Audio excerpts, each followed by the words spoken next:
જય શ્રીમન નારાયણ. રામાનુજદાસ શ્રીમાન ગટ્ટુ વેણુગોપાલ સ્વામી દ્વારા વર્ણન કરેલ શ્રીમદ ભગવદ્ ગીતાનું ગુજરાતી ભાષાંતર હું આપને કહી રહી છું. અધ્યાય 17 શ્રદ્ધા ત્રય વિભાગ યોગ. શ્લોક 9. કટ્વામ્લ લવણ અતિવુષ્ણ તીક્ષ્ણ રૂક્ષ વિદાહિનઃ આહારા રાજસસ્ય ઇષ્ટા દુઃખશોક આમયપ્રદાઃ. ઓમ. ગીતાચાર્ય શ્રી કૃષ્ણ પરમાત્મા અર્જુન સાથે આપણને બધાને શ્રદ્ધા ત્રય વિભાગ યોગ શીખવી રહ્યા છે. પરમાત્મા કહે છે, અર્જુન, અત્યંત કડવા, અતિશય ખાટા, અતિશય ખારા, અતિશય ગરમ, અત્યંત તીખા, શુષ્ક અને ઉષ્ણ આહાર રાજસિક પ્રવૃત્તિ ધરાવતા મનુષ્યોને પ્રિય હોય છે.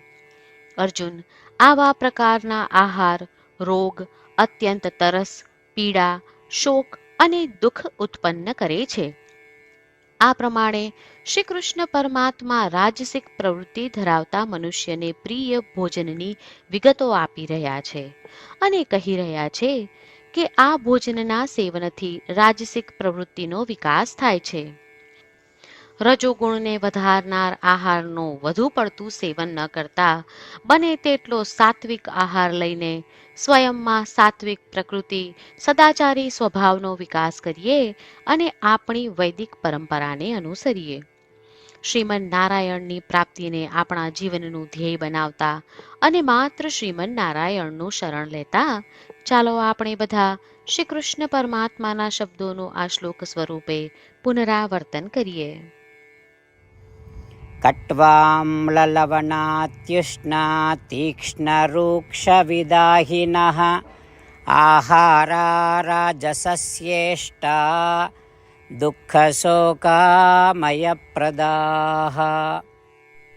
શ્રી કૃષ્ણ પરમાત્માએ આખી ભગવદ્ ગીતાનો સાર અધ્યાય 18ના શ્લોક 65 થી 70માં 8 ઉપદેશ દ્વારા કહ્યો છે.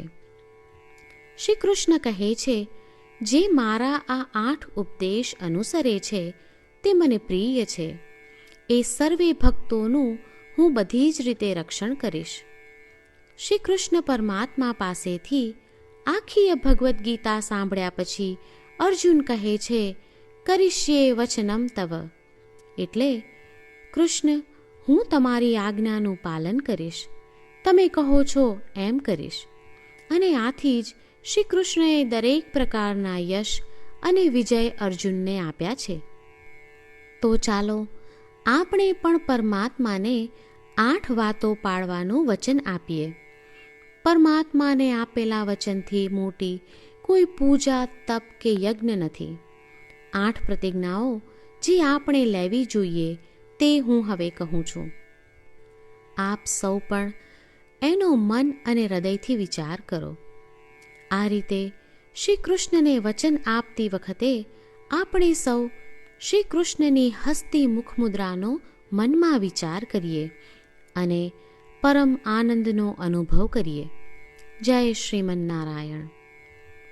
આપણા 8 વચનો આ પ્રમાણે છે. આપણું પહેલું વચન, હે શ્રીમન નારાયણ, તમારા ઉપદેશ પ્રમાણે હું હંમેશા તમારું ધ્યાન અને ચિંતન કરીશ. આપણું બીજું વચન, હે શ્રીમન નારાયણ, તમે કહ્યું છે તેમ હું સદાય તમારી ભક્ત રહીશ. આપણું ત્રીજું વચન, હે શ્રીમન નારાયણ, હું મારા કર્મો તમને સંતોષ થાય તેમ અને તમારી સેવા માટે કરીશ.